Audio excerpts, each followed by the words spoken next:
Merry Christmas. Okay. Hold on, let's do it again. 3, 2, 1. Merry Christmas. Want to learn how we balance time and money during the holidays? Keep listening to find out.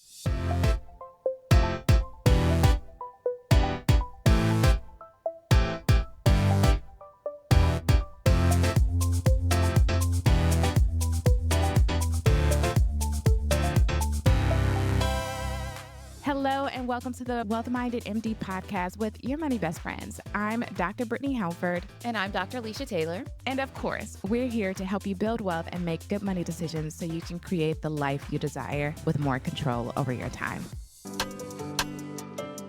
Hey, Lisha, one of the most important financial tasks we do as doctors is protect ourselves, which means getting the right insurance. I recall purchasing my insurance policy just a few days before I graduated from residency. What was your experience? So I got my insurance when I graduated from medical school right before I started residency. I actually called a few agents, but I had the best service from Pradeep Auto at PKA Insurance Group. He was super responsive and personable. Unlike some of the other agents, Pradeep actually got me quotes from all the major companies and actually took the time to explain the nuances in each of their policies. What I love most is that he wasn't just this way for me. Whenever I would send one of my friends to him, he would not only speak to them, but he'd also let them know where to go or who to contact if there were better options or discounts available. At PKA Insurance Group, Pradeep Auto and Matthew Peterson are independent brokers focusing on disability and life insurance. They excel in securing coverage for physicians and other medical professionals. Discounts on disability insurance can range from 10 to 40% depending on your situation. And there is now an A+ rated carrier offering up to $10 million of life insurance without lapse. If you are very healthy with limited to no medical issues, approval is likely in 5 minutes. Reach out to PKA Insurance to discuss your disability or life insurance needs at www.pkainsurance.com or call 1-800-258-1018. Lisha, oh my gosh, it is really starting to feel like Christmas over here. Time is getting short. I don't know. It's like the pressure of the end of the year. I have to buy all these gifts and do all these things. So I am very curious. What are your plans for Christmas? So if you all couldn't tell, we're obviously recording this a little in advance. It is Christmas today. Merry Christmas to you all listening on Christmas Day, if you are. Thank you so much. So my plans for Christmas Day is I'm going to Florida. I'm originally from northern Florida, Pensacola, for those who have heard of it. And we usually spend Christmas with my dad's side of the family. Christmas for the Taylors is quite an interesting experience. So usually when we have Christmas in Florida, we have like 2 celebrations, if you will. So in the morning is my immediate family, my parents, my brothers, their wives, that sort of thing, and anybody who happens to be staying at our house. My mom will make us breakfast. We'll kind of do like a prayer. We'll sing some Christmas carols as a family. I know, very, very cheesy. And all of us will go around and say really nice things that we're proud of about the other siblings or the other family members. So we go one by one. I would start talking about my oldest brother and then my middle brother, and then say like, I'm really proud of you for doing this year. And I'm really looking forward to this. And one thing I am really excited about for next year for you is this or whatever. And so we each take turns talking about everybody. So it takes a little minute. And then my dad usually will wrap up and he will say the most inspiring thing about how he's so proud of us and all the things he's looking forward to. So anyway, it's a little cheesy, but it's nice, I think. And then we exchange gifts. Each person gets each person a gift. It takes about an hour and a half or so. And then we watch sports. We're big basketball fans in the household, although this year we might be watching some NFL games. And then at night is the huge celebration. So I don't know if I've mentioned this on the podcast, but my dad has 8 siblings and my mom has 13. So my extended family is humongo. We spend Christmas with my dad's side of the family, but my dad and his siblings are like in their 60s and 70s. And so they have kids and those kids have kids and those kids have kids. So there's like a gazillion kids running around and like babies crying and like cousins who are drinking a little too much. But we get together and we have our little family program where we'll sing more Christmas carols and we'll do a little prayer. Somebody will give us like an inspirational message. And then one representative from each immediate family will like stand up and talk about the family and what they've accomplished this year. I know. It's like a whole thing. You're looking at me like, what? This is way too much. And there's like a ton of food. And then there's the gift giving. So as you can imagine, with like 50 people, there's like a gazillion gifts. The way it works is that if you are 18 and under, you get a gift from each household. So you get a ton of gifts. If you are over the age of 18, we have drawings of the names. The older adults will exchange names and the younger cousins will exchange names. And so you get a gift from them. Everybody gets a stocking stuffer. And so there's a bunch of little trinkets and small gifts and stockings. And then, yeah, we play karaoke as a family and it's a whole thing. So yes, I know that took like 10 minutes to explain, but that is Christmas in the Taylor household. Whoa, you all have a whole itinerary. We're not that organized. The fact that I could get my kids in their clothes and get us to somebody's house for dinner is enough. Like, that is more than enough. I love that. And I really appreciate that you all share words of affirmation. Sometimes we hold those things inside and we don't give those gifts to other people. Sometimes that is the best gift that we can give, to inspire someone, to encourage someone, and just to show them that they actually matter and that they're seen and the work that they're doing is valuable. So I really love that. I think that might be something that we could do. It could be a little awkward, but I will see how we can incorporate something. Maybe it's just like I write it in a Christmas card. Yeah.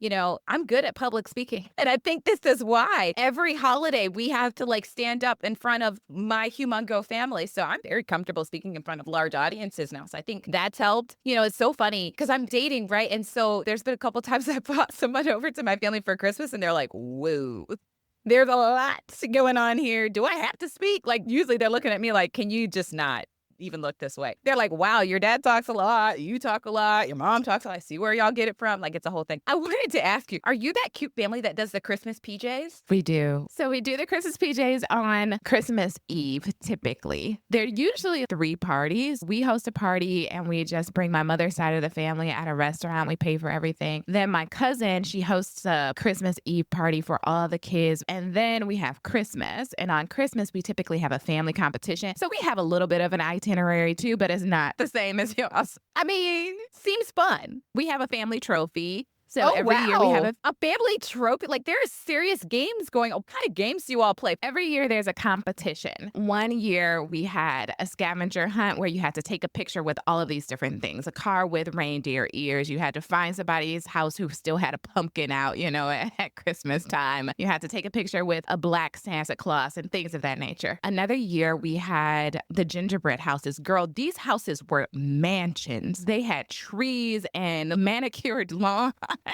Crazy. And everything on the house had to be edible. This year, we have the creative sweater hoodie competition. So everybody has to make their own like family sweater, family hoodie, come dressed alike, and we'll see which family gets the best. One year, we had like a music group. Your family has together had to dress up like a music group and do a performance. So there is some preparation involved with our family competition, but it's really fun to see everyone get involved and get so competitive. And then you get to hold the trophy for the entire year until the next year. It's quite fun. As physicians, one of the most important things that we can do is make sure that we secure our income, because a lot of our financial plans are contingent on our high doctor income. One of the things that you will need to do is make sure that you get long-term disability insurance. Now, Pradeep and his team at PKA Insurance Group have a reputation for putting people over profits and always doing what's best. Do not hesitate to email PKA Insurance and his team today. They will help you get the insurance you need with the service you deserve. Okay, well, this is a money show, so we should probably start talking about some money. Yes. Since it is Christmas, I'm curious, who do you buy gifts for? You might have mentioned this before on a prior podcast, but I can't remember. Who do you buy Christmas gifts for? How have you been budgeting around the holidays? We talked about trying to not spend so much. I wonder how successful you've been or not. So this year, what I have done is I've spent about $300 on the children together. So that's all that they're going to get in toys from mommy and daddy is $300 worth of toys. And I try to be very thoughtful of having some educational things, but some things that they would enjoy, some things that would be individual for Brooke and individually for KJ, and then things that they could share together. Most toys they share anyways, but that's how I've worked it out for them. I bought everything on Black Friday, so Black Friday and Cyber Monday, and of course, I shopped at the places where I could get the Rakuten points, and I'm going to turn it to Amex points and take this luxurious travel. So that was what I did for them. For my parents, I just bought them some something sentimental again on Cyber Monday. And for my husband, I haven't purchased him anything. You're listening to this on Christmas Day, so hopefully I would have figured it out by the time you listen to this episode. But I keep asking him, what does he want? And he has not told me yet. So it's probably going to be a last minute purchase for him. Usually he really likes experiences. So maybe I'll book out a babysitter and then take him to like a hotel room and we get room service and things of that nature. A hotel room. We've been married for 10 years, you know. You got to keep the love alive. Oh my gosh, you know what's so funny? I was at a bar one time making casual conversation and I met a guy who specializes in this. Like, what does he call himself? It's like Mr. Valentine or like Sexy Valentine or something. That's like the name of the company. And I was like, what? I mean, I'm sitting down next to some guy at the bar and he's talking about this. I'm obviously intrigued. And he basically gets hired out by like high-end people and celebrities to create these elaborate dates. Have you ever gone on Instagram and you see people who they walk into the hotel room, there's rose petals everywhere and there's flowers everywhere. And you might have thought to yourself, who sets that up? Apparently companies like this guy. And so he actually does all of that. He plans all the elaborate dates and all of this stuff. So I'm mentioning this because maybe you want to look at, I don't know, the rose petals and the flowers, or maybe that's a gift that the guys get the females. I don't know. But if you're trying to keep the love alive, sis, I'm not married. So the blind is leading somebody who's not blind. Not sure if this is helpful or not, but yeah, I'll look into it. You know, most hotels, if you ask them for like a romantic package, then they will do some of those decorations for you. Ooh, okay. Yeah, so we asked for the baby moon package. Not all hotels, but a lot of the luxury hotels. They had a gift for the baby and there were rose petals and they had sparkling cider instead of wine because the mother is pregnant. So they can be very thoughtful. Of course, there's an upcharge to it, but again, it's worthwhile just to not have to think about it and have everything planned and you just show up and you enjoy. And I'm all about setting the ambiance. Kevin can enjoy some rose petals too. Even if they're more for me, he would enjoy it because I'm more in the mood. Okay, this is be a little too much here, but he's like, look, whatever it takes to get you excited, I'm here for it. That is so funny. Speaking of gifts, I think experiences are great. I know so many people who are getting their partners Oura rings. And I'm not just saying that because I have one, but both of my brothers have mentioned it. And I've heard of lots of physicians that are mentioning it. I obviously have one.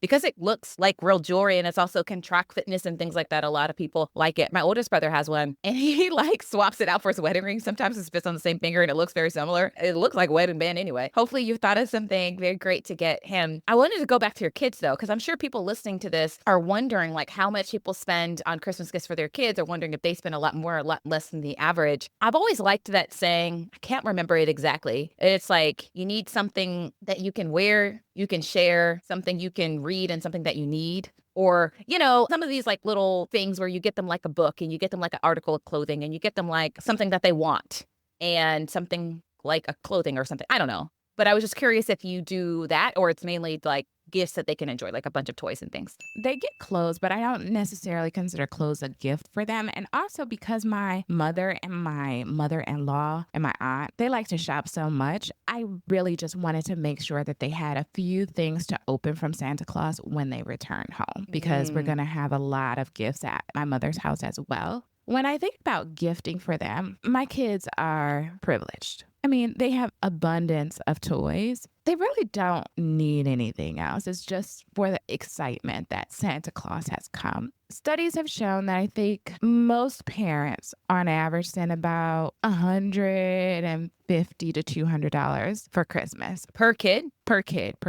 Of course, some people go over that amount, but I like to set myself on a budget because they don't really need much and they get things throughout the year. So I think about what is something that they would enjoy. I had them write letters to Santa. I got them a few of those things off of their letter to Santa so that they could actually feel like Santa got the letter and he listened to them. And then some things that would foster some type of learning in a fun way. So I found this projector where it basically projects constellations and different planets on the ceiling. And that way it can foster discussion about, okay, these are the planets. What is the climate on that planet? Like how close is that to Earth and the solar system and all of those things? And some things that they can do to really engage themselves creatively. So whether that's art supplies or magnet tiles. Magnet tiles, people, if you have kids and you have not purchased magnet tiles, that is a must. My kids love love magnet tiles. And then we start to create like different structures together. So things that we can do together as a family. So that's my approach. I really don't think about clothes as a gift for them because it's something that they need. And I don't think that they would get super excited about them. Okay. That makes sense. That makes sense. All right. So, Lisha, I am curious because one of the things that I have always appreciated about us working together is your ability to negotiate and how strategic you can be about your time off. And it's really, really funny because I don't remember the calculation. I should probably do it. But I'll tell you the gist. When I was in church, my pastor said something of the sort of, if you had X amount of money, how would you spend it? So I started to think about, oh, how would I spend this? And he's like, well, your time is money, and you have this number of hours in a year. So how are you spending your time? And I just think about my time is sometimes more valuable than the money that I'm spending. Of course, during this holiday season, we spend a lot of money, but where are we spending our time? So I'm curious for you, how do you negotiate time off during the holiday season? Or is it a discussion of negotiation? Like, how are you strategic about managing your time so you can really spend those moments with those who matter? Yeah, that's a great question. For me, the negotiation really came in on the front end before I even started the job of saying, which days do I want to be clinical and which days do I want to have admin time or research time or teaching time? And for me, I was really driving up the bargain and wanting a higher salary. And when we kind of tapped out on how high I could get the salary, I said, okay, well, let's work on the schedule flexibility and see if we can make it worth my while on that end. And so one of the things that I successfully negotiated was not seeing patients clinically on Fridays. And that has really helped tremendously because if I want to leave town for something, I can leave on a Thursday. I don't have to ask for Fridays off. I already have it off or it's non-clinical for me. So even if I do need to do work, go to meetings, which happens all the time, I can do those things from a different place. And so that's one of the things that has really helped. Same thing with Wednesdays. That is usually a teaching day or an admin day for me. So some days I am going into the residency and teaching, but during the holidays, that's not the case. And so I'm saying all of this to say that when it comes to the holiday time, I was already strategic and that I'm already non-clinical on a couple of days per week. So I didn't have to ask for those days off, so to speak. Another thing that's really helped me is I work at an academic center with automatic holidays. And so the clinic is closed. I'm an outpatient physician. And so on Christmas Eve and Christmas Day, on New Year's Eve and New Year's Day, our clinic is already closed. So I didn't actually have to ask for those days off because they were already off. And so one of my goals usually is to take the week of Christmas and the week of New Year's off, usually, depending on what days they fall. But usually that's my goal. Take the week of Christmas off because usually I might be traveling out of town. I might be doing some last minute shopping. And I really like to not have to rush to get into town somewhere or whatever. The days after Christmas are really important family days for me. And then the end days of the year are really important because it helps me reflect and recharge and think about what I want to do differently in the new year. And I really like to not have to work. It takes me a couple of days to really write down the things that I'm proud of or the things that I want to do differently and whatnot. And so I'm saying this to say that it's really important for me to have a week to 2 weeks off at the end of the year, at the start of the new year. And thankfully, because I already negotiated certain days off in my schedule, thankfully, because my job already has certain holidays, I only had to request this year, I think I only had to request like 4 days off to get 2 weeks off because some of the days I already had off, some of the days were already non-clinical. And so that was really important for me. So the main takeaway from me saying all of this is that this is where negotiation comes in. This is where being able to get some stuff on the front end can really help you during this holiday season. Yeah. When I think about taking time off, I am also very appreciative that I'm a salaried employee because I have some colleagues who are not, who are working just using RVU based and productivity based. And sometimes they don't even take time off when they are sick or when their kids are sick. So thinking about your payment structure in negotiation also is very important because it's like the psychology, right? It's the psychology of how we work, how we operate, and what we protect. And where you spend your time can speak volumes to what really matters to you. And I just think about my kids when I'm doing other things and working and not spending the time with them, that they feel like they're missing their mommy. So I encourage everybody, if you have not taken much time off, then go back to your contract and negotiate that in. If you are someone who's productivity based and you realize that, oh, you're working hard for money and you're less likely to take that time off, maybe you want to switch to a salary role and think about how to structure your schedule so that you have this flexibility so that you can really honor what matters most. Because I realized a long time ago that if I die, I am replaceable. at my job, but not in my family. And so I really want to make sure that the time, like the holidays, birthdays, that I'm there for them. And Lisha, I'm so happy that you have been able to do that. I also have most holidays off. I am working New Year's Eve, but we never go out. I usually go to sleep at 10 o'clock anyway, so it's not a big deal. So I will be working for New Year's Eve and bringing in the new year in my dreams. But otherwise, I am just very grateful that I get to spend time with family.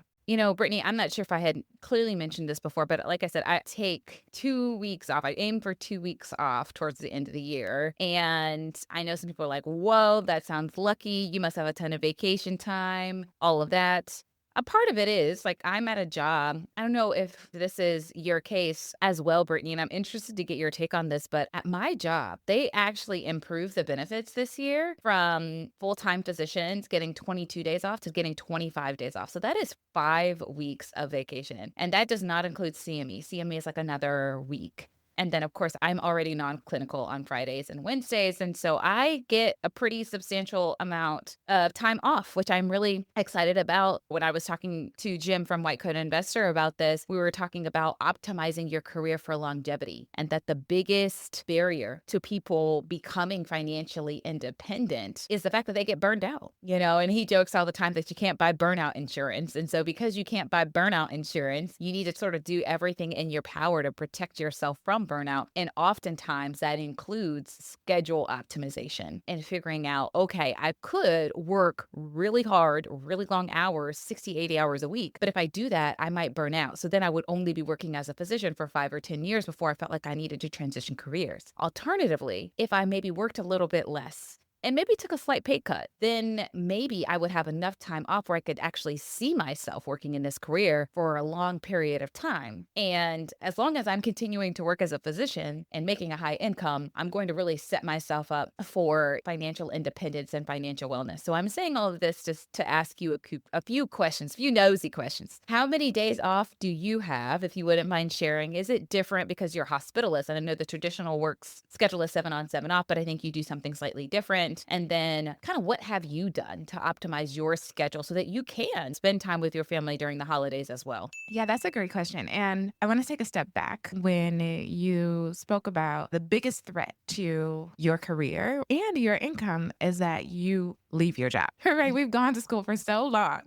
We've gone to school for so long. We've sacrificed so much. And I think there have been innumerable conversations that I've had with women about their fulfillment. And did they actually envision that their life would be as it is in medicine? And we've worked so hard for our careers. I recently spoke with a medical student who's interviewing now. She's interviewing for OB-GYN. But one of the things I told her, I was like, there are different forms of currency.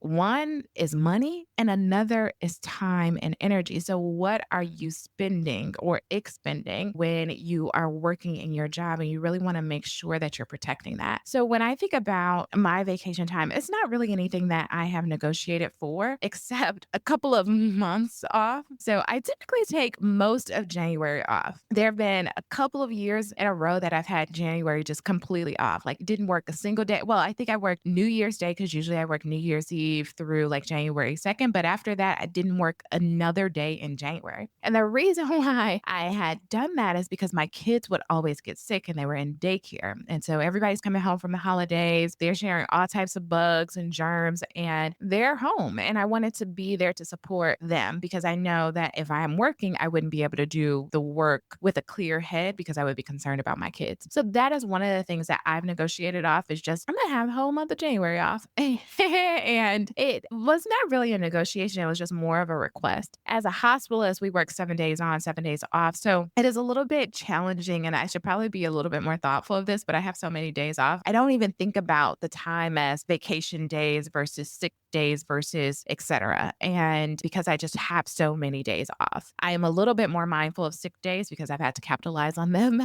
sometimes when I was scheduled. But otherwise, I just think about, okay, when do I want to work? When is going to be best for my family? And let me make sure that I request the time off that is most meaningful for me. So anniversaries, birthdays, things of that nature, so that I'm not wasting another type of currency, which is time that you can never get back. I can always earn more money, but I can never get back my time. So I make sure that I'm there for those who I love and support. And that's kind of how I've thought about it. Wait, so is it easy for you to take that much time off, or is it like, do you have to work a certain amount of shifts per year, and as long as you can kind of do them however you desire? Is that kind of how it is? Well, they make a schedule, so it's not however you desire, but yes, it's pretty easy. Our group is fairly big and we make our vacation requests early enough in advance that it's easy for you to just make up the number of shifts that you want. So there's sometimes like in the summer months where I might work 3 weeks consistently on teaching and I'm making up for the time that I took off in January. Okay. And question, are you paid like a set salary or is it RVU based?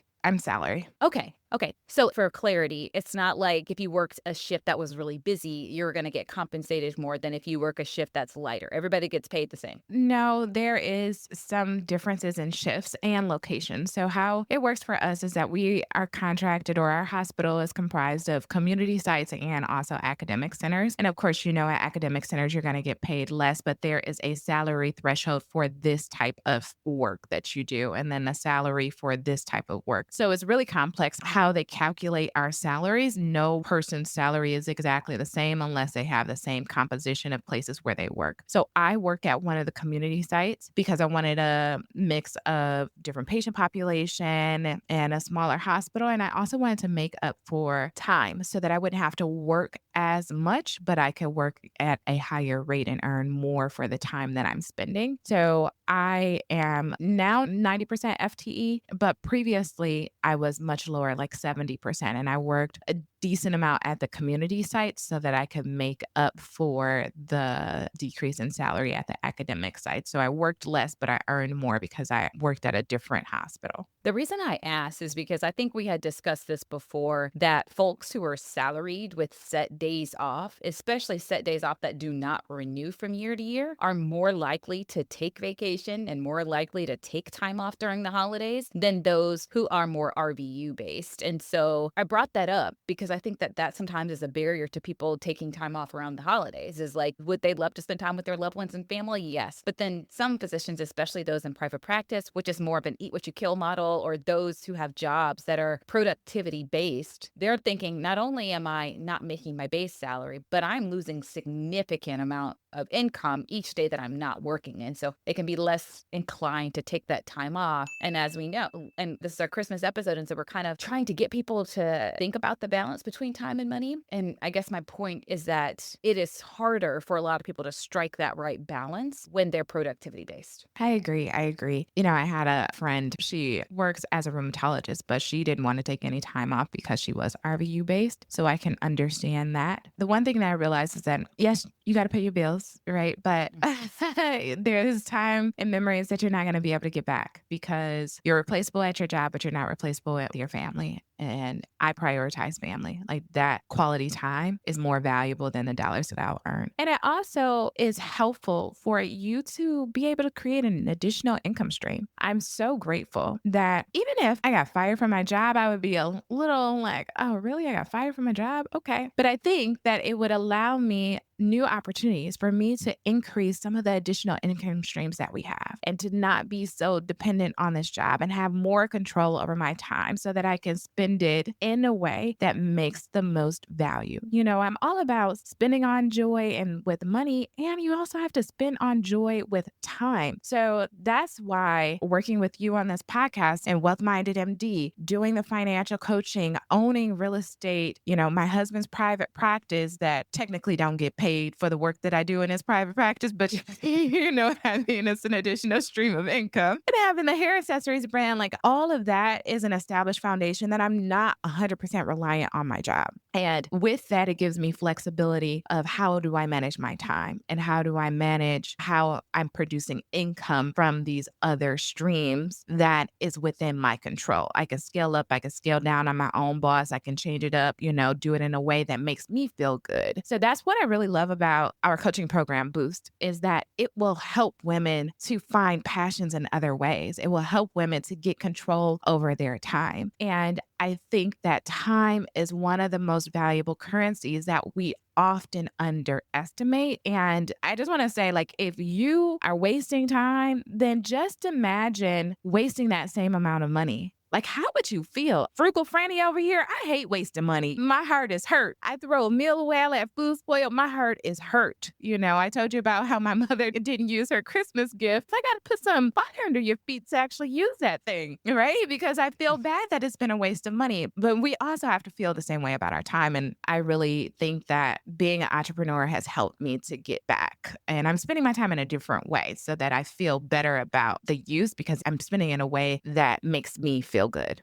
Yeah, yeah. I'm curious if your husband shares that sentiment. Like, do you both say, hey, we're going to take this week off for Christmas. Don't work. I won't work. Let's spend some quality time with the family. Or is it a little bit different? I'm obviously not married, so I'm curious to get your opinion on how you and your husband kind of arrange that. You would think that there would be more explicit conversation about it, but I do think that it's assumed. This year, we're going to Michigan a bit earlier, so I know that my husband will have to do some virtual work. But Christmas Eve through the 27th, it's just assumed that you're not going to be working, that you're going to be spending that time with family. And we don't have many explicit conversations about it. The same thing for birthday parties or days of anniversary. We typically talk about what the plans are, but it's assumed that this is our quality time. You should not be working. Now, my husband in his private practice, he sees clients on the weekends. He enjoys seeing his patients. We have a conversation about it, but we have our protected day, which is Sunday. So I know that on Sunday, there's no work for either one of us, and that is strictly family time. How do you think the balance for you and your husband between time and money has changed since you have gotten married and had kids? I'm just curious if before kids, maybe you were less diligent about taking time off during the holidays and how things have maybe changed now with kids, just because I think our audience and people in our audience maybe having kids or thinking about having kids. And so just curious about how you're managing expectations from career and family. That is a great question. And as I reflect back on my time working as an early attending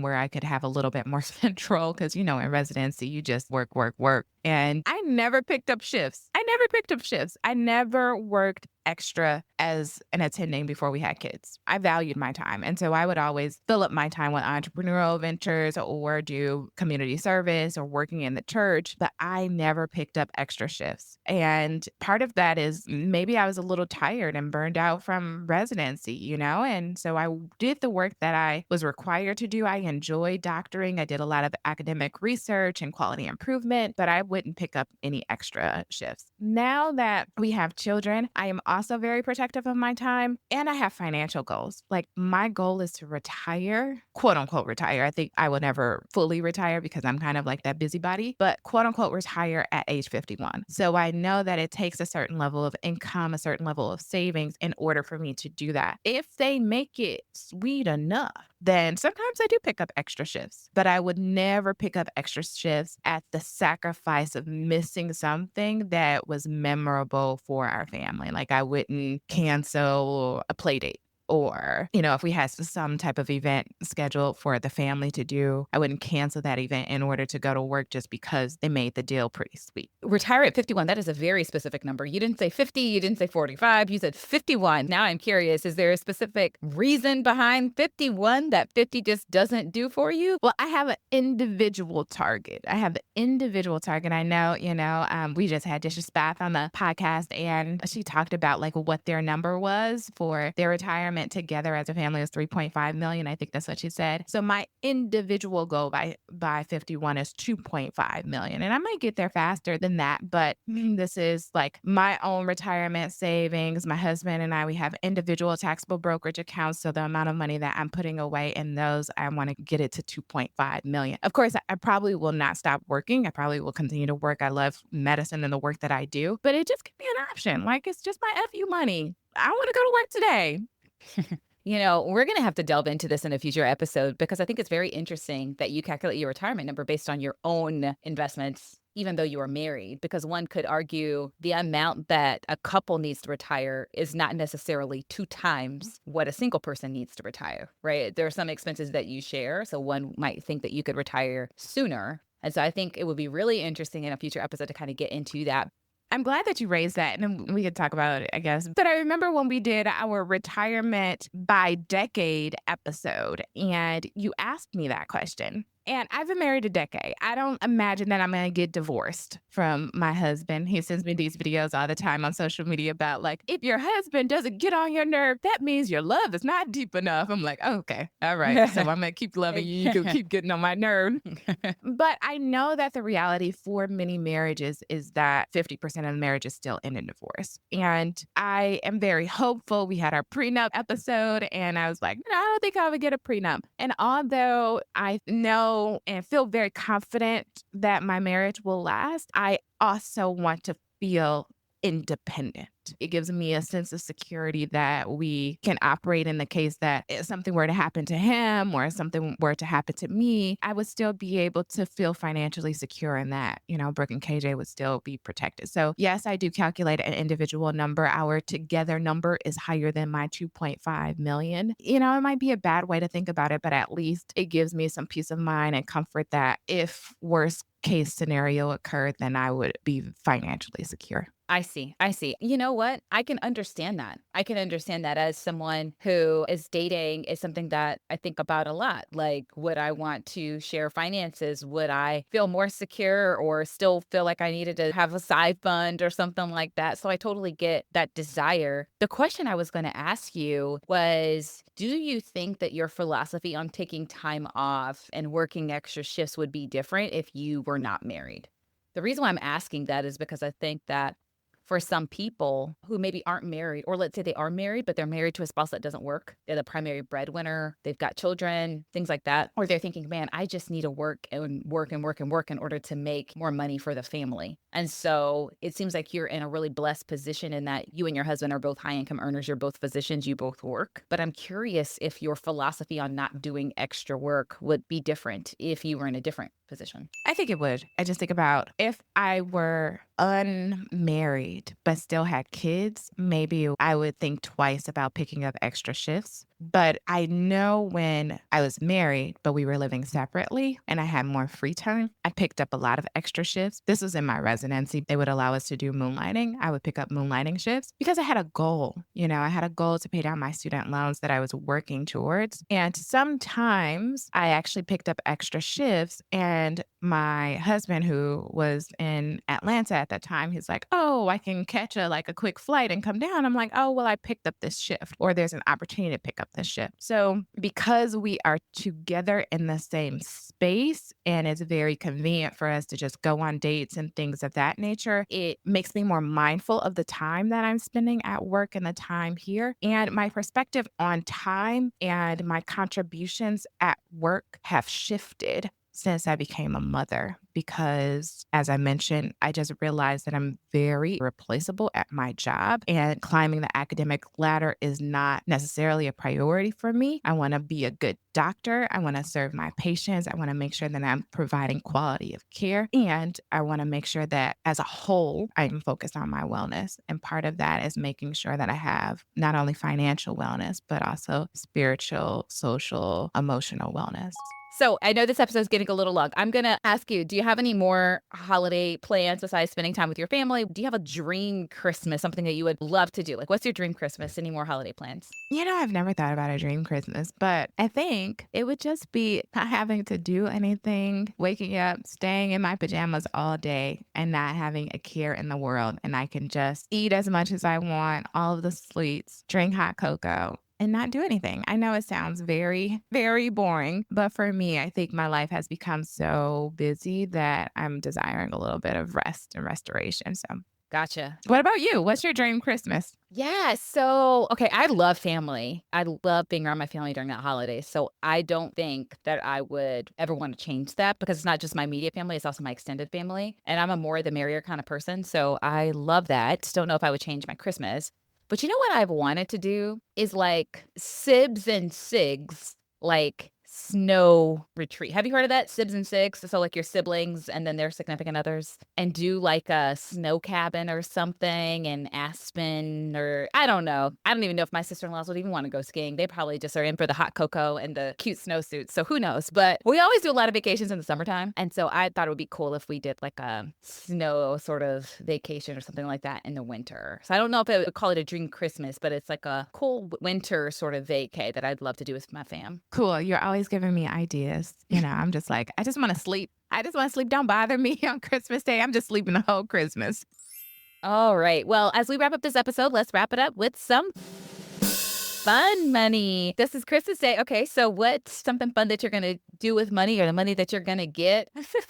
One of the things that I think is really important is that we can invest in our youth, also learning how to manage money. So one of the things I'm thinking about fun money is just sitting down with my nephew again and giving him some money. He has some earned income this year, but he spent it all. So investing that with him in his Roth IRA. We did that a few years back and it was just a really memorable time. So it may not seem very fun, but I don't know, it gave me a lot of joy and it created a great memory. So I think that's what I will do again. All right. Well, my family does a gazillion things on Christmas Day, as I've already articulated. But one of the things that we add when we go to Florida is Christmas Eve pajamas. So I think it's similar to your family. My cousin's like, Lisha, you actually need to get pajamas for your family because I always forget. And so that's something fun that I'm doing. I'm like going on Amazon looking for matching family sets. I told my parents I'd get them pajamas, but now I'm like, do I need to buy pajamas for my brother and his wife too? Maybe I'll make them buy their own. I don't know. But basically, we need to get some coordinating family pajamas. And so that is something fun that I'm doing with money. Hopefully, by the time this episode airs on Christmas Day, I am somewhere comfy in pajamas doing all the Christmas things with my fam.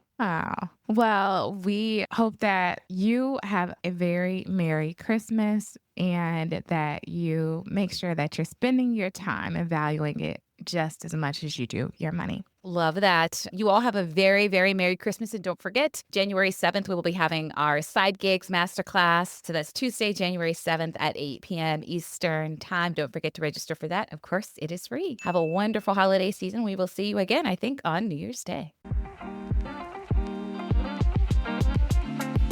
Hello, and thank you for listening to our podcast. And because of that, we have something for you, our Wealthy Minds Blueprint. Have you ever thought to yourself, I wish I could be better with money? Do you want to start investing and saving for retirement, but keep delaying because you don't know where to start? Our Wealthy Minds Blueprint is here to help. This guide will teach you what you didn't learn in your training so you can stop being confused about money and start taking what we call wealthy-minded action. We'll help you become a master of your finances and simplify investing so you can get started today. Take control of your financial future by downloading your free copy of the Wealthy Minds Blueprint now and start building the wealth you deserve.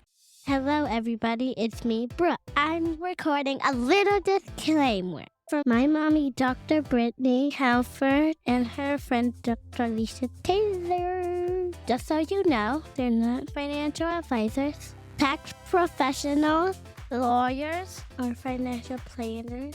Everything you hear is for education and entertainment. It's not strict financial advice, So use your best judgment, chat with a tax professional, and all those other people that you need to talk to. Thanks for tuning in today. Keep cruising on your journey to wealth and wellness. Bye-bye. One of the most important things you can do is ensure you have long-term disability insurance. Long-term disability insurance secures your income if the unexpected happens and you are unable to work due to medical illness, chronic conditions, or an accident. Unfortunately, all insurance agents aren't created equal.